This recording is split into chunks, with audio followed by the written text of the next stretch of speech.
Welcome to exam theory. तो SSC MTS 2019 में total आपके एग्जाम 39 शिफ्ट में कराए गए थे, जिसके सारे मैथ के सॉल्यूशन आपको इस चैनल पर देखने को मिलेंगे। तो आज हम लोग इस वीडियो में 20/8/2019 के शिफ्ट 3 के सारे मैथ के प्रश्नों के सॉल्यूशन इस वीडियो में देखेंगे। तो वीडियो के अंत तक जरूर बने रहिएगा। तो अगर आप इस चैनल पर नए हैं तो हमारे चैनल को सब्सक्राइब जरूर कर ले। ये हमारा सोशल मीडिया प्लेटफॉर्म है, आप हमसे यहाँ भी जुड़ सकते हैं। इसके लिंक आपको इस वीडियो के डिस्क्रिप्शन बॉक्स में मिल जाएंगे। और इस वीडियो को अपने दोस्तों के साथ शेयर करना बिल्कुल भी नहीं भूलिएगा।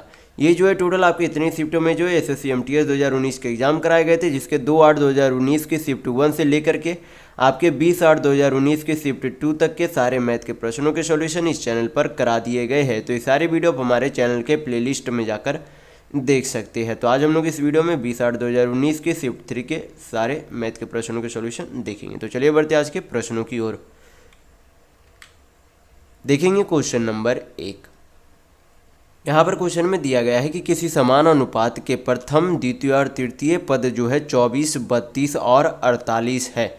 तो आपसे पूछा जा रहा है कि चौथा पद क्या होगा। तो यहाँ पर जो है हमें जो है चौथा पद निकालना है। तो इसे जो है जब समान अनुपात में होते तो आपका जो है इस तरीके से होता है, जैसे कि 24/32 आपका ये जो है समान अनुपात 48 मान लेते। चौथा पद जो है क्या है, यक्स है।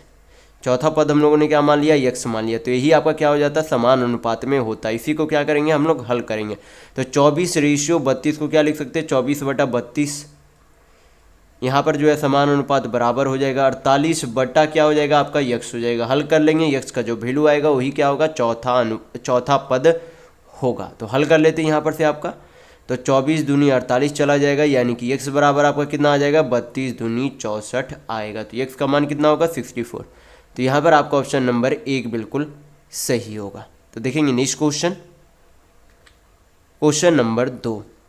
यहाँ पर क्वेश्चन में दिया गया है कि 30 सेंटीमीटर त्रिज्या वाले किसी वृत्त के वृत्तखंड के केंद्रीय कोण का माप 210 डिग्री है। तो दिए गए वृत्तखंड का क्षेत्रफल यानी कि एरिया क्या होगा। तो जब आपसे जो है वृत्तखंड का क्षेत्रफल पूछे तो उसका फार्मूला आपका हो जाता है πr² θ/360 डिग्री होता है। थीटा आपका हो गया जो यहाँ पर जो भी आपके डिग्री में माप दिया रहेगा, यानी कि जितना आपका केंद्रीय कोण होगा वही आपका क्या होता है, थीटा का मान होता है। तो ये फार्मूला आप ध्यान रखिएगा जब भी आपसे वृत्तखंड का क्षेत्रफल पूछे तब। तो क्या करेंगे, फार्मूला पे वैल्यू पुट करेंगे, आपका आंसर आ जाएगा। तो हल कर लेते हैं। पाई को क्या लिख सकते हैं, 22/7 लिख सकते हैं। त्रिज्या कितनी दी गई, 30 सेंटीमीटर। तो r² है तो 30 को क्या करेंगे, 2 बार लिख देंगे।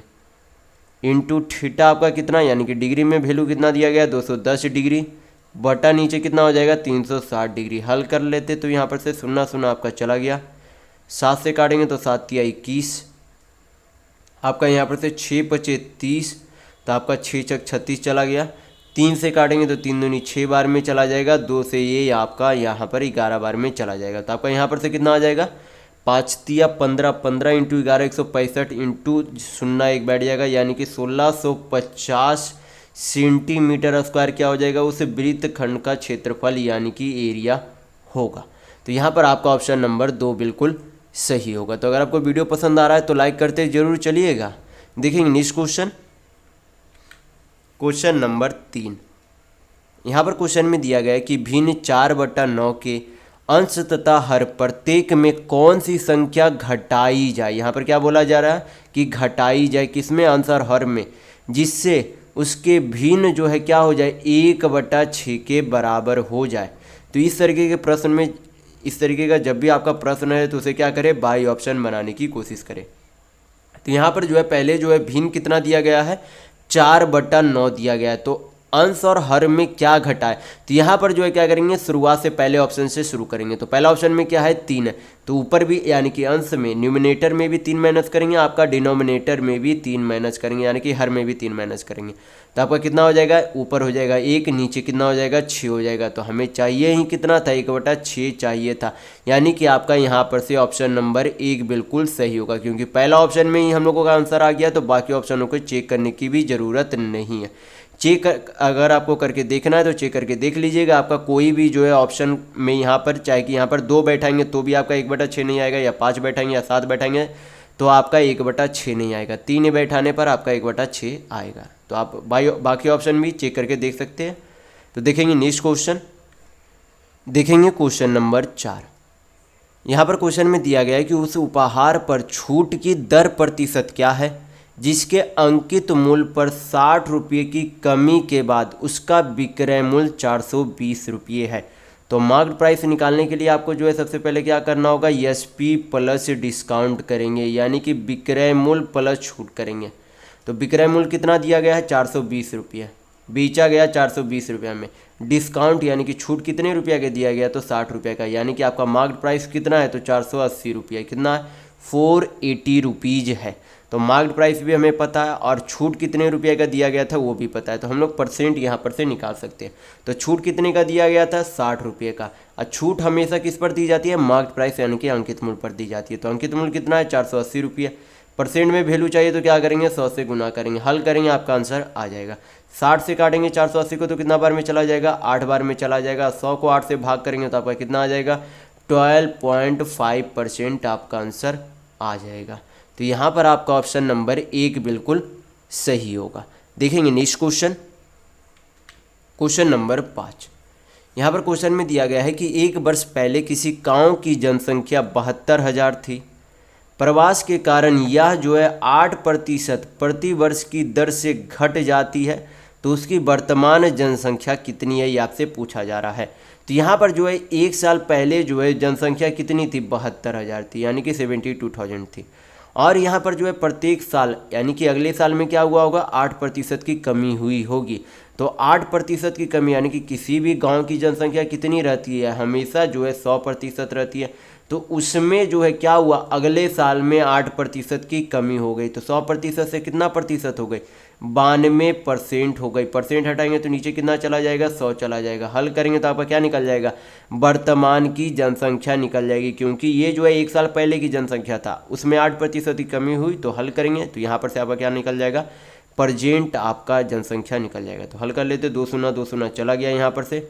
72 × 92 करेंगे तो यहाँ पर आपका कितना आ जाएगा, 2 दूनी 4, आपका 9 दूनी 18, 7 दूनी 14, तो 14 दूनी 28 और 4 32, 2 3, 9 7 63 और 3 66 पे 1 शून्य, यानी कि 66,240 आपका क्या है, वर्तमान में जनसंख्या है। तो यहाँ पर आपका ऑप्शन नंबर 3 बिल्कुल सही होगा। देखेंगे नेक्स्ट क्वेश्चन, क्वेश्चन नंबर 6। यहाँ पर क्वेश्चन में दिया गया है कि 18 सेंटीमीटर व्यास वाले किसी गोला यानी कि स्फीयर का आयतन क्या है, यानी कि वॉल्यूम क्या है। तो सबसे पहले जो है आपको क्या पता होना चाहिए, गोले का जो है आयतन यानी कि वॉल्यूम पता होना चाहिए। तो वॉल्यूम का जो है फार्मूला क्या हो जाता है, 4/3 πr³ फार्मूला होता है। तो मेंसुरेशन में जब तक आपको फार्मूला पता नहीं होगा, आप किसी भी मेंसुरेशन का प्रश्न हल नहीं कर पाएंगे। तो मेंसुरेशन में फार्मूला बहुत ही जरूरी होते हैं, तो आप ध्यान रखिएगा सभी फार्मूला।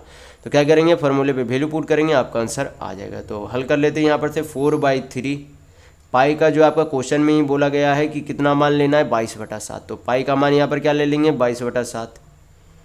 त्रिज्या यानी कि रेडियस कितना दिया गया है, रेडियस यहाँ पर नहीं दिया गया, यानी कि यहाँ पर जो है क्या दिया गया है, व्यास यानी कि डायमीटर दिया गया। तो व्यास का आधा क्या होता है, रेडियस यानी कि त्रिज्या होती है। तो 18 का आधा यहाँ पर आपका कितना हो जाएगा, 9 सेंटीमीटर होगा। तो आधा 9 सेंटीमीटर यानी कि त्रिज्या कितनी होगी, 9 सेंटीमीटर। तो यहाँ पर r³ है तो क्या करेंगे, 9 को 3 बार गुना कर देंगे, ये आपकी क्या हो जाएगी, हल करेंगे तो आपका टोटल वॉल्यूम यानी कि कुल आयतन निकल जाएगा।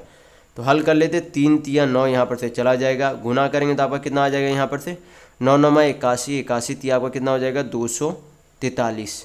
243 चौक करेंगे तो आपका कितना हो जाएगा, यहाँ पर से 4 × 12, 4 × 16 17, 4 दूनी 8 1 9, 972 × 22 करेंगे तो आपका यहाँ पर से 2 दूनी 4, 7 दूनी 14, 9 दूनी 18, 1944, 4 4, 8 9 4 13, 19 1 20 1 21, यानी कि आपका यहाँ पर से कितना आ जाएगा, 21 384 बटा क्या करेंगे, 7 से भाग कर देंगे। तो यहाँ पर पॉइंट में क्योंकि आंसर दिया गया तो 7 से भाग करेंगे, तो यहाँ पर आपका कितना आ जाएगा, 7 × 21 0, 7 × 5 35, आपका कितना बच गया 3।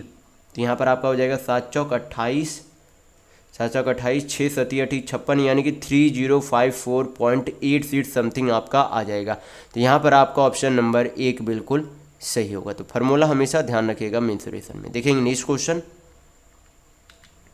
क्वेश्चन नंबर 7, यहाँ पर क्वेश्चन में दिया गया है कि यदि किसी साइकिल का पहिया 1.8 किलोमीटर की दूरी तय करने में 160 चक्कर लगाता है तो उसकी जो है त्रिज्या कितनी है, यानी कि उस पहिए की त्रिज्या यानी कि रेडियस आपसे पूछा जा रहा है।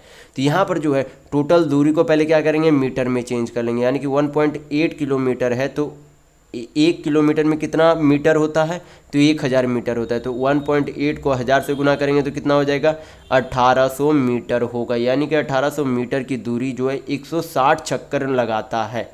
यानी कि अगर 1800 मीटर को 160 से भाग कर दे तो क्या निकल जाएगा, एक चक्कर का परिधि यानी कि पेरीमीटर निकल जाएगा, जो कि किसके बराबर होगा, जो कि मान लीजिए ये आपका पहिया, ये आपका क्या है, यहाँ पर से ये आपका पहिया है, ये आपका पहिया है। तो एक चक्कर जो लगाएगा वो इसके सरकमफेरेंस यानी कि परिधि पर ही लगाएगा। तो यहाँ पर भाग देंगे तो क्या निकल जाएगा, एक बार जब चक्का घूमेगा जितना उसका जो परिधि होगा वही क्या होगा, उतना ही दूरी तय करेगा। जितना इस सर्कल का यानी कि इस पहिए का परिधि होगा उतना ही एक चक्कर लगाने पर उस पहिए के द्वारा दूरी तय की जाएगी। तो यहाँ पर एक पहिए द्वारा तय की, एक बार चक्कर लगाने पर एक जो है आपकी दूरी निकल जाएगी। ये दूरी किसके बराबर होगी, इस पहिए के जो है पेरीमीटर यानी कि परिधि के बराबर होगी। तो परिधि का फार्मूला क्या होता है, 2πr होता है। क्या होता है, 2πr। तो क्या करेंगे, फार्मूला पे वैल्यू पुट कर लेंगे, 2π, त्रिज्या कितनी दी गई है पहिया की, तो त्रिज्या हमें निकालना है तो r से उसे डिनोट कर देंगे, हल करेंगे आपका आंसर आ जाएगा। तो हल कर लेते हैं, यहाँ पर से आपका 1 0 चला गया, 2 से काटेंगे तो यहाँ पर 90 बार में चला जाएगा, 2 से तो 45, एक आपका यहाँ पर 8 बार में चला जाएगा। तो r बराबर आपका यहाँ पर से कितना आ जाएगा, 45 बट्टा नीचे में आपका कितना आ जाएगा, 8π आएगा। यानी कि त्रिज्या यहाँ पर से आपका 45/8π आएगा। तो यहाँ पर आपका ऑप्शन नंबर 3 बिल्कुल सही होगा। देखेंगे नेक्स्ट क्वेश्चन, देखेंगे क्वेश्चन नंबर 8। यहाँ पर क्वेश्चन में दिया गया है कि पंकज किसी राशि को विभाजित कर 3 अलग अलग योजनाओं ए, बी और सी में क्रमशः 10%, 12% और 15% प्रतिवर्ष ब्याज दर पर निवेश करता है और एक वर्ष में संचित कुल ब्याज जो है 3200 रुपये है। तो योजना ए, बी और सी में निवेश की गई राशि 8:5:12 के अनुपात में है। तो योजना बी में वह कितनी राशि का निवेश करता है, ये आपसे पूछा जा रहा है। तो यहाँ पर जो है तीनों को जो है राशि का तीनों जितना जितना जो है अनुपात में निवेश किया वो अनुपात कितना है, तो ए, बी, सी पहले हम लोग नीचे लिख लेते हैं। यहाँ पर जो है ए का जो है 8 यूनिट है, बी का 5 यूनिट और सी जो है 12 यूनिट निवेश करता है।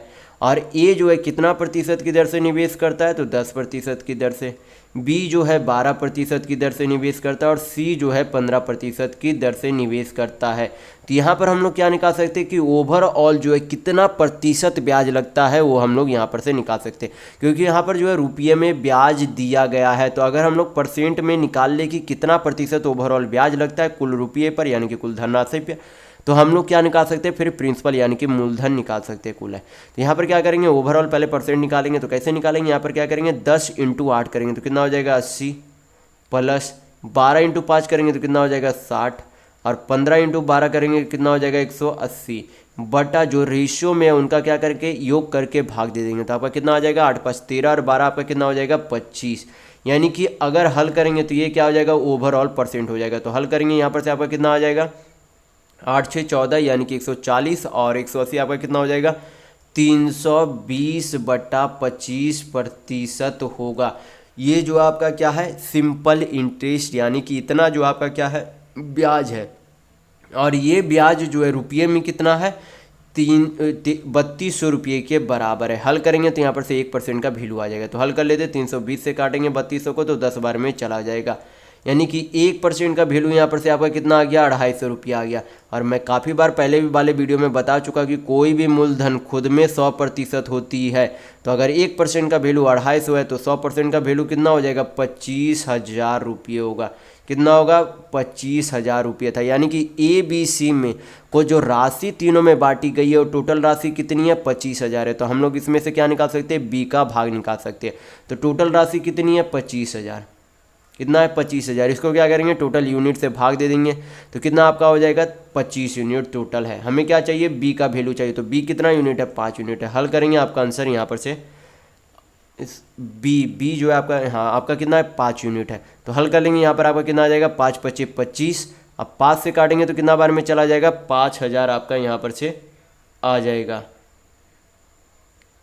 ये आपका कितना आ जाएगा, यहाँ पर से 5000 आएगा। यानी कि ये आपका क्या हो गया, बी के द्वारा जमा की गई राशि है। क्या है, बी के द्वारा निवेश की गई राशि है। कितना है 5000 यानी कि 5000। तो देखेंगे नेक्स्ट क्वेश्चन, क्वेश्चन नंबर 9। यहाँ पर क्वेश्चन में दिया गया है कि मधु द्वारा जो है 4 विषयों में प्राप्त अंक 64 है और 5वें विषय में उसने जो है 69 अंक हासिल किए। तो मधु द्वारा जो है 5 विषयों में प्राप्त अंकों का नया औसत क्या है, ये आपसे पूछा जा रहा है। तो पहले जो है 4 विषयों का औसत प्राप्त अंक कितना था 64 यानी कि 64 था। जब जो है 5वां जो है उसमें शामिल हुआ तो उसका अंक जो है कितना था 69 था। यानी कि औसत से कितना अंक अधिक था, तो 5 अंक अधिक था। औसत जितना जो है पहले 4 अंकों का था उससे कितना अधिक है, तो 5 अंक अधिक है।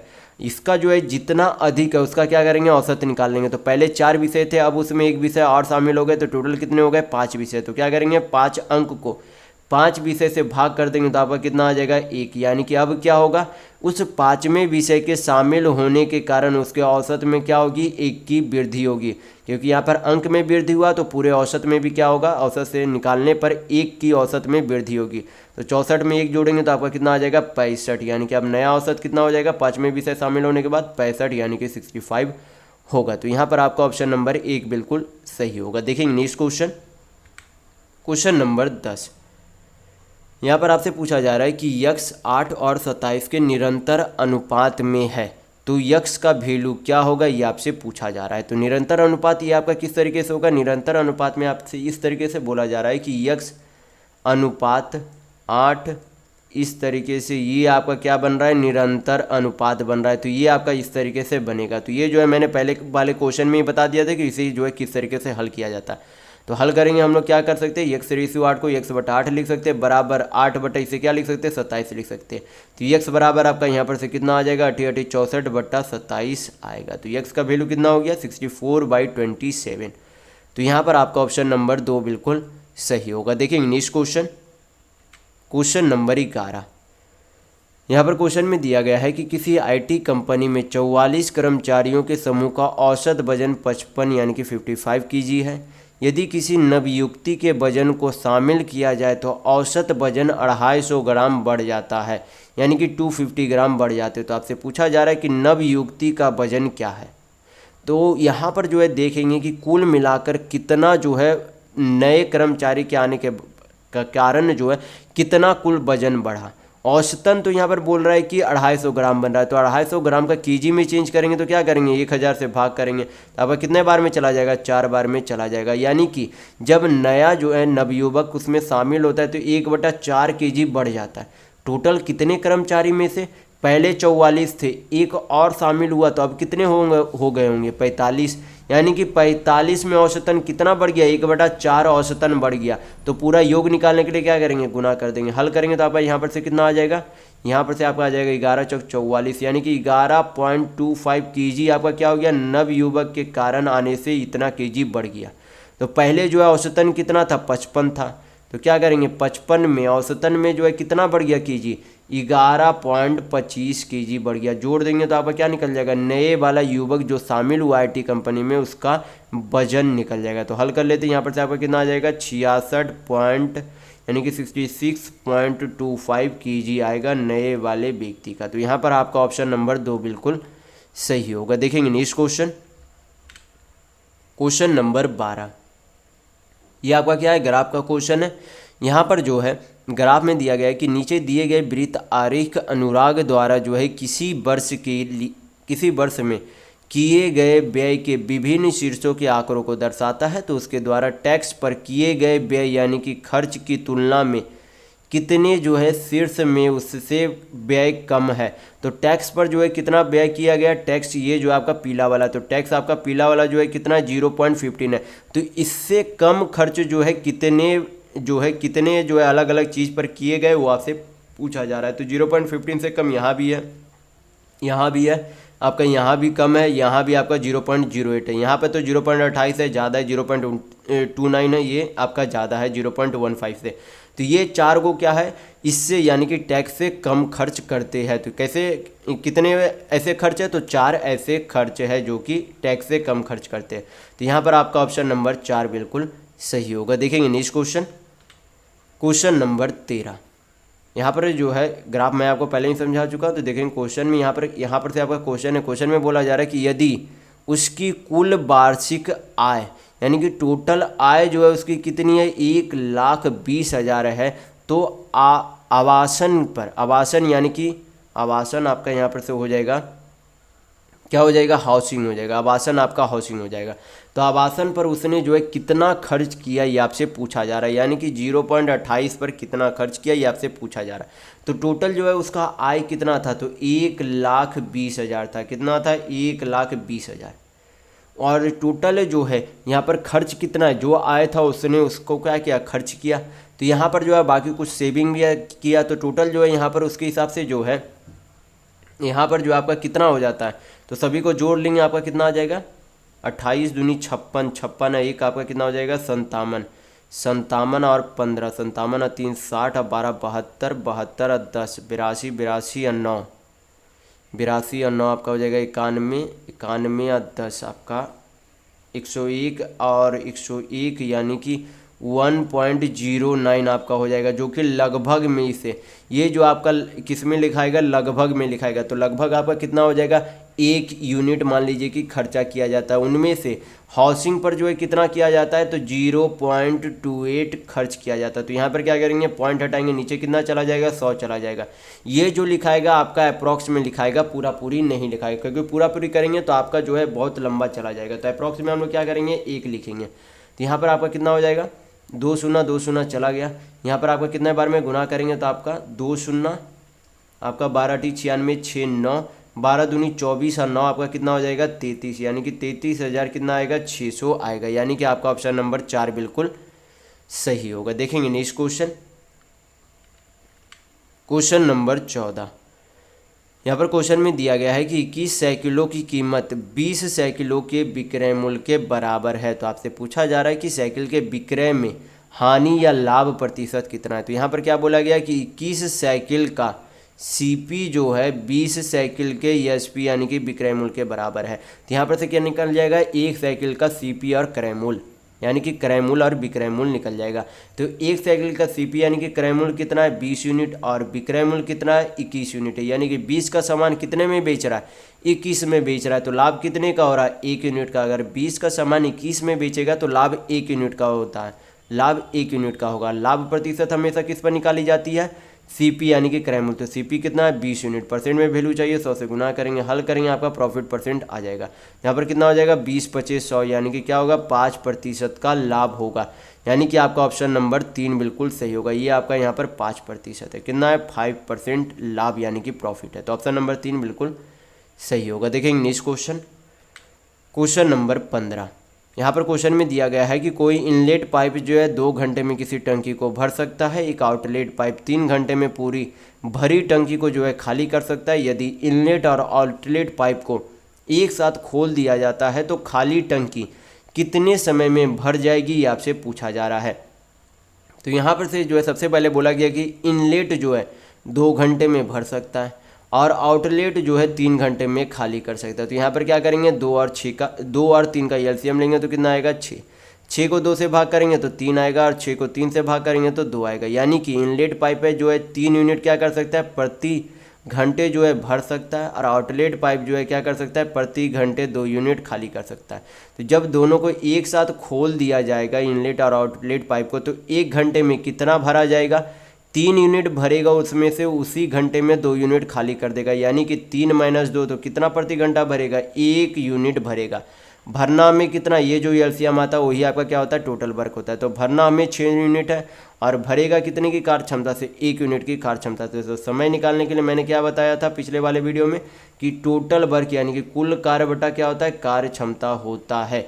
तो कुल कार्य करना कितना यानी कि भरना कितना है, 6 यूनिट, कितने की कार्य क्षमता से, 1 की कार्य क्षमता से। तो आपका समय कितना आ जाएगा, 6 आवर आएगा, 6 आवर आपका आएगा। यानी कि 6 घंटे में उससे जो है टंकी को भर लिया जाएगा। तो यहाँ पर आपका ऑप्शन नंबर 4 बिल्कुल सही होगा। देखेंगे नेक्स्ट क्वेश्चन, क्वेश्चन नंबर 16। यहाँ पर क्वेश्चन में दिया गया है कि वह न्यूनतम संख्या क्या है जिसे 12, 18, 24 और 28 से विभाजित करने पर प्रत्येक दशा में 5 शेष बचता है। तो एक तो आपका हो जाता है कि बाई ऑप्शन से आप चेक कर ले कि कौन सा ऑप्शन जो है इन चारों संख्याओं से भाग करने पर 5 शेष फल नहीं बच रहा है। तो यहाँ पर 12 से भाग करेंगे तो 12 चौक 48, आपका 2 बचा, तो 12 दूनी 24, ये तो कट जा रहा है, ये नहीं हो सकता। 12 से काटेंगे तो 12 छक 72, 12 से 84, यहाँ पर 5 बच रहा है, ये तो आपका कट जा रहा है। ये आपका यहाँ पर देखेंगे तो 48, ये आपका यहाँ पर भी 5 बच रहा है। 18 से देखेंगे तो आपका यहाँ पर हो जाएगा 18 25 90, यानी कि यहाँ पर 17 रिमाइंडर बच रहा है, यानी कि ये नहीं हो सकता। आपका ऑप्शन नंबर 4 बिल्कुल सही होगा। तो ये तो आपका हो गया बाई ऑप्शन से बनाने का तरीका। लेकिन अगर आप जब इसे आप बेसिक से अगर बनाना चाहते हैं तो आप इस तरीके से बना सकते हैं। सबसे पहले क्या करेंगे, ये जो चारों संख्या उसका क्या करेंगे, एलसीएम लेंगे। क्या करेंगे, एलसीएम यानी कि लघुत्तम लेंगे। तो एलसीएम सबसे पहले सबसे बड़ी संख्या, इसमें से 4 आ गया तो 24 में से 6 बाहर आएगा। यहाँ पर 6 आपका आ गया, 6 तिया 18 यानी कि 3 आएगा, और 6 दूनी 12 तो आपका हो ही गया। तो आप क्या करेंगे, गुना करेंगे तो कितना आपका हो जाएगा, यहाँ पर आपका हो जाएगा 28 तिया 84, 84 छक आपका हो जाएगा 6 चौक 24, 2 8 छक 48 और 2 आपका कितना हो जाएगा 50, यानी कि कितना हो जाएगा 504। और ये जो आपका शेष है वो क्या करेंगे, ये जो एलसीएम आया उसमें क्या करेंगे, जोड़ देंगे, हल करेंगे, आपका आंसर आ जाएगा। कितना होगा, 504 प्लस 5 यानी कि 509 आपका आंसर आएगा। तो यहाँ पर आपका क्या था, ऑप्शन नंबर 4 ही आंसर था। तो ये आपका हो गया विकसित तरीका बनाने का तरीका, या फिर आप इसे बाई ऑप्शन से भी बना सकते हैं। देखेंगे नेक्स्ट क्वेश्चन, क्वेश्चन नंबर 17।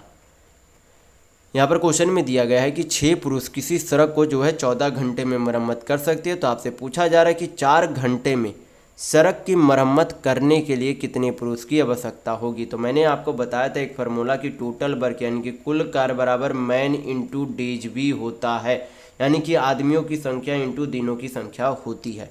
तो आदमियों की संख्या कितनी दी गई है, 6, दिनों की संख्या या फिर घंटों की संख्या लिख सकते हैं, जो आपका समय दिया हुआ रहेगा उस हिसाब से लिख देंगे। तो यहाँ पर जो है घंटों की संख्या कितनी है, 14, तो 6 इंटू 14, तो इधर आपका क्या हो गया टोटल वर्क। तो इसी काम को दूसरा जो है तरीके से किया जा रहा है। तो कितने घंटे जो है काम करता है, तो 4 घंटे इसी काम को जो है पूरा करना।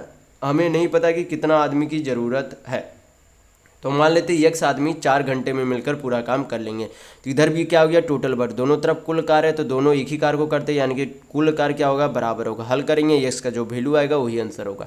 तो हल कर लेते हैं यहाँ पर से, तो 2 दूनी 4, 2 तिया 6, यहाँ पर से आपका 2 सते 14 कट गया। तो x बराबर आपका कितना आ जाएगा, 7 तिया 21 घंटा, यानी कि 21 आवर आपका आ जाएगा यहाँ पर से। तो आपका ऑप्शन नंबर यहाँ पर 3 बिल्कुल सही होगा। देखेंगे नेक्स्ट क्वेश्चन, सॉरी आवर नहीं होगा, 21 आदमियों की संख्या, यानी कि यहाँ पर जो है हम लोगों ने क्या माना था, यक्ष पुरुषों की संख्या मानी थी। तो यहाँ पर 21 आदमियों की संख्या होगी, घंटों की संख्या नहीं होगी, क्योंकि घंटों की संख्या तो पहले दी गई थी। तो ये आपका आदमियों की संख्या है, तो ध्यान दीजिएगा। देखेंगे नेक्स्ट क्वेश्चन, देखेंगे क्वेश्चन नंबर 18। यहाँ पर जो है 2/3, 3/4 के मासा, यानी कि इन दोनों संख्याओं का क्या बोला जा रहा है, मासा यानी कि एचसीएफ, और इन दोनों संख्याओं का लासा यानी कि एलसीएम का लासा क्या होगा, यानी कि इन दोनों जो संख्याओं का जो मासा आएगा और इन दोनों संख्याओं का जो लासा आएगा, फिर से जो दोनों संख्या आएंगी उनका क्या निकालना है, फिर से लासा निकालना है। तो सबसे पहले क्या करेंगे, इन दोनों संख्याओं का जो फ्रैक्शन में नंबर है उसका क्या करेंगे, मासा यानी कि एचसीएफ लेंगे। तो फ्रैक्शन में जब नंबर दिया हुआ रहता है तो मासा निकालने के लिए क्या करते हैं, ऊपर वाले जो दोनों संख्या रहते हैं उनका क्या करेंगे, एचसीएफ यानी कि मासा लेंगे। तो 2 और 3 का एचसीएफ यानी कि महत्तम आपका कितना हो जाएगा, 2 और 3 का 1 होगा, कितना होगा 1 होगा। फिर नीचे क्या करेंगे, ये जो नीचे दोनों संख्या उनका क्या करेंगे, एलसीएम यानी कि लघुत्तम ले लेंगे। तो 3 और 4 का एलसीएम आपका कितना हो जाएगा 12। तो ये दोनों संख्याओं का हम लोगों ने क्या ले लिया, एचसीएफ यानी कि मासा ले लिया। अब क्या करेंगे, इन दोनों संख्याओं का लासा यानी कि एलसीएम लेंगे। तो ऊपर वाले का संख्या एलसीएम में क्या किया जाता है, ऊपर वाले संख्या का एलसीएम यानी कि लासा लिया जाता है। तो 7 और 5 का लासा कितना हो जाएगा, यानी कि एलसीएम आपका हो जाएगा 35। और जो नीचे वाले दोनों संख्या उनका क्या करेंगे, एचसीएफ यानी कि महत्तम लेंगे। तो 6 और 8 का एचसीएफ आपका कितना हो जाएगा, यहाँ पर से 2 यानी कि 2 होगा। 6 और 8 का आपका एचसीएफ 2 होगा। अब क्या करेंगे, ये जो दोनों संख्याएं आई है उनका हमें क्या करना होगा, एलसीएम यानी कि लघुत्तम लेना होगा। इन दोनों संख्याओं का क्या पूछा जा रहा था, एलसीएम यानी कि लघुत्तम पूछा जा रहा है। तो क्या करेंगे, लघुत्तम लेंगे। तो लघुत्तम लेने के लिए क्या किया जाता है, ऊपर वाले जो दोनों संख्या है उनका एलसीएम लेंगे। तो 35 और 1 का एलसीएम कितना हो जाएगा, 35। और नीचे वाले जो दोनों संख्या उनका क्या करेंगे, एचसीएफ यानी कि महत्तम लेंगे। तो 2 और 12 का एचसीएफ यानी कि महत्तम आपका कितना हो जाएगा, 2 होगा। 2 और 12 का एचसीएफ 2 होगा। तो आपका आंसर कितना आ जाएगा, 35/2 आंसर आएगा। तो यहाँ पर आपका ऑप्शन नंबर 1 बिल्कुल सही होगा। देखेंगे नेक्स्ट क्वेश्चन, क्वेश्चन नंबर 19। ये आपका क्या है, सिंप्लीफिकेशन का सिंपल सा क्वेश्चन है। तो क्या करेंगे, हल करेंगे। तो सबसे पहले क्या किया जाता है, स्मॉल ब्रैकेट का हल किया जाता है। तो यहाँ पर से आपका कितना आ जाएगा, 14 में से 2 गया 12, और 17 में से 12 जाएगा तो कितना बचेगा, 5 बचेगा। फिर क्या करेंगे, यहाँ पर वाले स्मॉल ब्रैकेट का हल कर लेंगे। यहाँ पर 2 × 6 करेंगे तो आपका कितना हो जाएगा, 12। 12 को 3 से भाग करेंगे तो कितना आ जाएगा, 4। यानी कि यहाँ पर से आपका कितना हो गया, 4 - 93। अब क्या कर लेते हैं, यहाँ पर नीचे सारा लिख लेते हैं पहले। 26 माइनस ब्रैकेट के अंदर आपका क्या बचा, 4 - 93, और ये 5 जो है बाहर आएगा तो क्या हो जाएगा, -5 होगा। तो हल कर लेते हैं। यहाँ पर से आपका कितना आ जाएगा, 26। यहाँ पर आपका 93, 5 98, 98 में से 4 गया, यानी कि 4 - 98 करेंगे तो कितना हो जाएगा, माइनस आपका हो जाएगा 94। माइनस माइनस प्लस हो जाएगा बाहर तो कितना हो जाएगा, +94 होगा। यानी कि 26 + 94 करेंगे तो आपका कितना हो जाएगा, 9 - 2 = 11, 1 12, यानी कि 120 आएगा। तो इस सिंप्लीफिकेशन को सिंप्लीफाई करने पर आपका आंसर कितना आता है, तो 120 यानी कि 120 आएगा। तो यहाँ पर आपका ऑप्शन नंबर 4 बिल्कुल सही होगा। देखेंगे नेक्स्ट क्वेश्चन, क्वेश्चन नंबर 20। यहाँ पर क्वेश्चन में दिया गया है कि एक रेलगाड़ी जिसकी औसत गति 54 किलोमीटर प्रति घंटा है, किसी दूरी को 200 मिनट में तय करती है। तो यात्रा जो है, यात्रा समय को कम कर 90 मिनट में करने हेतु रेलगाड़ी को किस गति से चलना चाहिए, या से पूछा जा रहा है। तो सबसे पहले आपको पता होना चाहिए इस प्रश्न में कि दूरी बराबर क्या होता है, चाल × समय होता है। दूरी बराबर आपका होता है चाल × समय, यानी कि डिस्टेंस बराबर स्पीड × टाइम होता है। तो ये फार्मूला ध्यान रखिएगा। तो पहले जो है रेलगाड़ी की चाल कितनी थी, 54 किलोमीटर प्रति घंटा, और समय कितना लेता था उस दूरी, यानी कि उस चाल से दूरी को तय करने में कितना समय लेता था, तो 200 मिनट का समय लेता था। लेकिन यहाँ पर चाल तो आपका किलोमीटर प्रति घंटा में है, तो समय आपका किस में होना चाहिए, घंटा में होना चाहिए। तो यहाँ तो मिनट में है, तो मिनट को घंटा में चेंज करने के लिए क्या करेंगे, 60 से भाग कर देंगे। तो ये आपका क्या निकल जाएगा, यहाँ पर से कुल दूरी। अब वो बोल रहा है कि उस दूरी को 90 मिनट में तय करने के लिए कितना चाल चाहिए। तो हम लोग मान लेते हैं कि चाल क्या चाहिए, x चाहिए। कितना समय में तय करने के लिए, 90 मिनट में समय तय करने के लिए। तो इधर जो है दूरी किलोमीटर में, तो इधर भी समय किस में होना चाहिए, घंटा में होना चाहिए। तो 60 से भाग कर देंगे तो ये चाल, ये समय, ये भी क्या हो जाएगा, इधर से भी कुल दूरी। दोनों एक ही दूरी को तय करते हैं तो दोनों दूरी क्या हो जाएंगे, बराबर हो जाएंगे। हल करेंगे, x का जो वैल्यू आएगा वही आंसर होगा। तो हल कर लेते हैं। 60 60 चला गया, आपका 1 0 1 0 चला जाएगा। 9 6 कितना हो जाएगा, 54, यानी कि x बराबर आपका कितना हो जाएगा, 6 × 20 करेंगे तो 120 किलोमीटर प्रति घंटा आपकी क्या आ जाएगी, चाल आ जाएगी। यानी कि अगर इस चाल से चलेगा तो वह उस दूरी को 90 मिनट में ही तय कर लेगा। तो यहाँ पर आपका ऑप्शन नंबर 2 बिल्कुल सही होगा। देखेंगे नेक्स्ट क्वेश्चन, क्वेश्चन नंबर 21।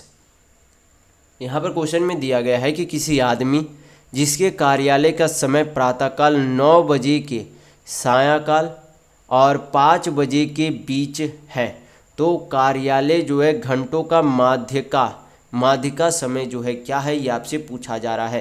तो यहाँ पर जो है 9 बजे जो है क्या होता है, प्रातःकाल जो है कार्यालय का समय होता है, यानी कि 9, फिर 10 बजेगा, फिर आपका 11 से आपका 12 बजेगा। 12 के बाद जो है आपका घड़ी वाला जो टाइम होता है, यहाँ पर क्या देखना है, घड़ी वाला जो, क्योंकि यहाँ पर जो आपका मीडियन में दिया गया है समय, वो आपका क्या दिया गया है, यहाँ पर जो है जो ट्रेन वाले घड़ी होते हैं उसके हिसाब से दिया गया है। तो यहाँ पर 12 के बाद क्या बजेगा, 13 बजेगा, 13 के बाद 14, 14 के बाद 15, 15 के बाद आपका 16, तो आपका कितना, 5 बजे तक का। तो आपका 1 2 3 4 5 आपका यहाँ तक बजेगा। यानी कि 17, जब 17 बजता है तो वो आपका कितना बजता है, 5 बजे शाम का बजता है। तो ये आपका ट्रेन के हिसाब से स्पीड है, क्योंकि जो यहाँ पर माध्यिका दी गई है वो ट्रेन के हिसाब से दी गई है। तो यहाँ पर जो है टोटल कितने नंबर है, तो 3 3 6 3 9 नंबर है। तो बीच वाले नंबर, क्योंकि माध्यिका जो होती है वो सभी संख्याओं में से बीच की संख्या माध्यिका यानी कि मीडियन होती है।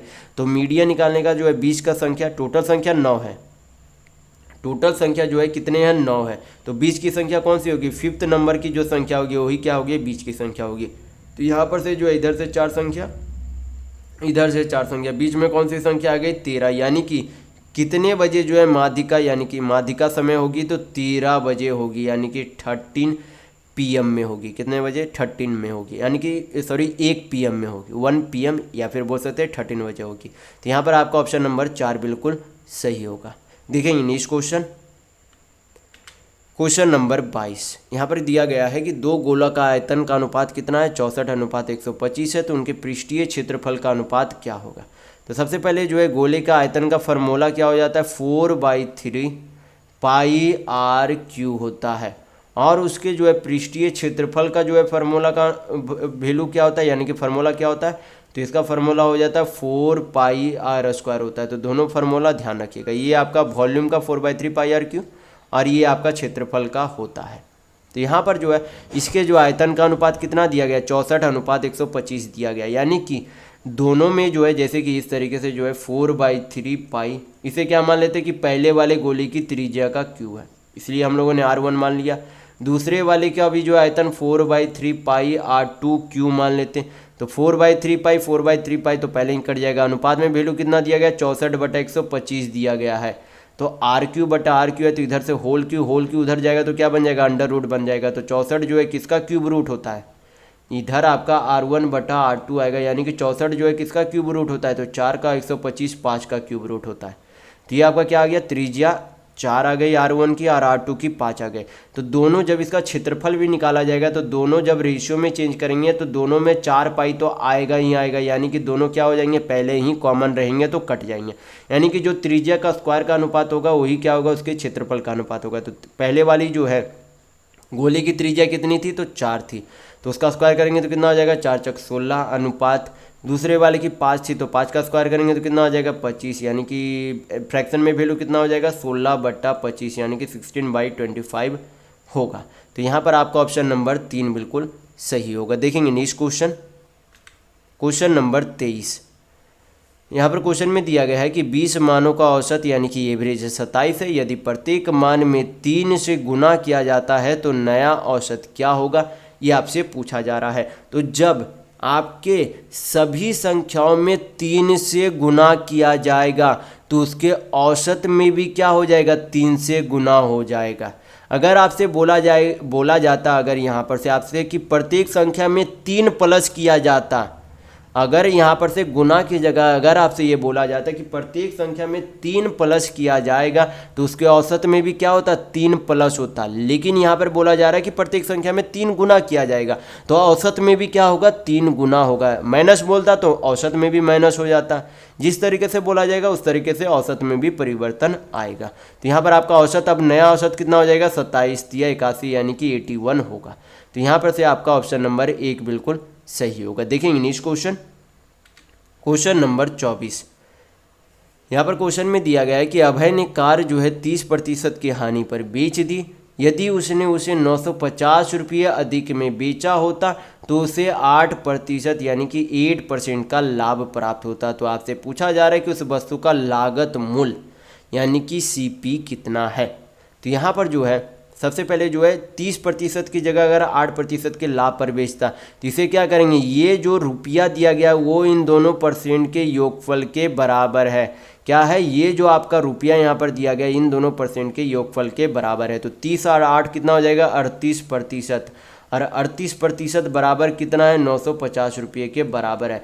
अब पहले वाले वीडियो में मैं काफ़ी बार बोल चुका हूँ कि किसी भी वस्तु का क्रय मूल्य खुद में कितना होता है, 100% होता है। यानी कि अगर 38% का वैल्यू 950 है तो यहाँ पर से 1% का वैल्यू निकाल सकते हैं, फिर 100% का भी वैल्यू निकाल लेंगे। तो हल कर लेते हैं, 19 दूनी 38, 19 पचे 95 यानी कि 50, 2 से काटेंगे 50 को तो 25 बार में चला जाएगा। तो यहाँ पर से आपका 1% का वैल्यू कितना आ गया, 25 रुपये। तो 100% का वैल्यू कितना हो जाएगा, 2500 रुपये होगा। तो ये आपका क्या निकल गया, उससे जो है कार का लागत मूल्य यानी कि CP निकल गया। तो यहाँ पर आपका ऑप्शन नंबर 1 बिल्कुल सही होगा। देखेंगे नेक्स्ट क्वेश्चन, क्वेश्चन नंबर 25। ये आपका क्या है, ग्राफ का क्वेश्चन है। तो यहाँ पर बोला क्या गया है, बोला जा रहा है कि दिया गया जो है वृत्त आरेख में 9 भिन्न देशों द्वारा देशों द्वारा जो है किए गए अंडों की कुल उपभोग के संदर्भ में अंडों के उपभोग के प्रतिशत आंकड़ों को दर्शाता है। तो लिथुआनिया के लिए जो है वृत्तखंड का केंद्रीय कोण क्या होगा? तो लिथुआनिया जो है, लिथुआनिया आपका क्या है, यहाँ पर है, ये आपका लिथुआनिया है। कितना है? 30 पॉइंट यानी कि 30.5% है। तो टोटल जो है किसी भी सर्कल का, ये जो आपका डिग्री में जब दिया हो रहा था तो एक सर्कल जो है टोटल कितना डिग्री होगा? 360 डिग्री। यानी कि टोटल अगर सर्कल 360 डिग्री है तो उसका इतना प्रतिशत जो है किसका डिग्री होगा? लिथुआनिया का डिग्री होगा। कितना प्रतिशत? 30.5% होगा। कितना होगा? 30.5%। पॉइंट हटाएंगे नीचे 10 जाएगा, परसेंट हटाएंगे 2 शून्य और इसमें जुट जाएगा। हल करेंगे आपका आंसर आ जाएगा। तो हल कर लेते हैं यहाँ पर से। तो आपका पहले तो 1 शून्य चला गया, 5 से काटेंगे तो 5 दूनी 10, 20, 5 छक 30, 61। यहाँ पर 2 से काटेंगे तो 10, यहाँ पर आपका 18 बार में चला जाएगा। 18 इंटू 61 करेंगे तो आपका कितना आ जाएगा? यहाँ पर से 18, 8 आपका 1 हो गया, 18 चौक 78 से 1, 109 बटा नीचे 10 है तो आपका 8 के पहले क्या आ जाएगा? यहाँ पर पॉइंट आ जाएगा। यानी कि 109.8 डिग्री किसका डिग्री है? लिथुआनिया का डिग्री है। तो यहाँ पर आपका ऑप्शन नंबर 4 बिल्कुल सही होगा। तो इस वीडियो में बस इतना ही। अगर आपको वीडियो पसंद आया तो लाइक कीजिएगा, नए हैं तो चैनल को सब्सक्राइब जरूर कर लीजिएगा। ये हमारा सोशल मीडिया प्लेटफॉर्म है, आप हमसे यहाँ भी जुड़ सकते हैं। इसके लिंक आपको इस वीडियो के डिस्क्रिप्शन बॉक्स में मिल जाएंगे। और इस वीडियो को अपने दोस्तों के साथ शेयर करना बिल्कुल भी नहीं भूलिएगा ताकि उन्हें भी इस वीडियो से लाभ मिल सके। तो वीडियो के अंत तक बने रहने के लिए बहुत बहुत धन्यवाद। आशा करता हूँ आपका दिन शुभ हो।